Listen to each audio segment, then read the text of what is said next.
In 2019, Oprah Winfrey had a special with child abuse victims of Michael Jackson.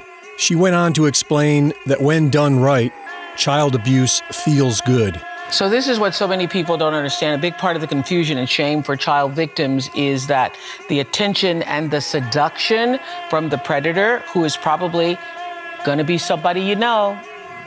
Right.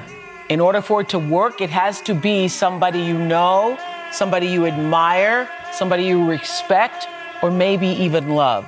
And it feels good. I mean, if you're 7 years old and somebody, which I was trying to say this to my friends who had children, you're 7 years old and someone is stroking your penis, it feels good. Right. Even though you don't have a name for what that is, it feels good. And when I first said this years ago, people were like, you're crazy, because everybody wants to believe it's like sexual assault and you're being thrown up against the wall and you're being raped. And I have said for years, if the abuser is any good, you won't even know it's happened. You will be in it and you won't even know it's happened. And if the abuser is any good, he or she is going to make you feel like you're a part of it. I mean, and nothing is more being a part of it than what we discussed earlier. Then you say you were married.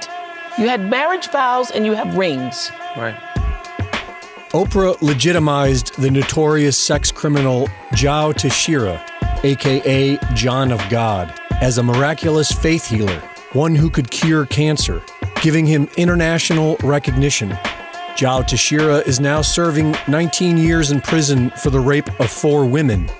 He is facing additional cases related to several sex crimes, including keeping teenage women as sex slaves in underground mines, forcing them to have his children, and selling their babies internationally for tens of thousands of dollars before murdering the women after about 10 years of childbirth.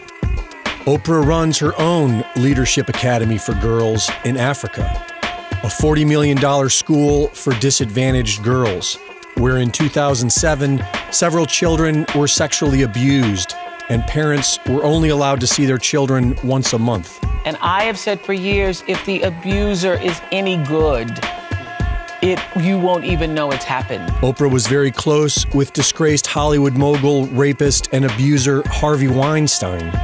Her Me Too documentary ignored Weinstein and Jeffrey Epstein. Oprah was herself a teenage prostitute. She stokes the fires of racism in America. And she is a member of the Billionaire Club, or the Good Club, along with Bill Gates, George Soros, Warren Buffett, David Rockefeller, and Ted Turner. The so-called Good Club meets behind closed doors and discusses plans for global depopulation. The Great Awakening is upon us. When will humanity begin seeing these billionaire celebrities for who they really are? For Infowars.com, this is Greg Reese.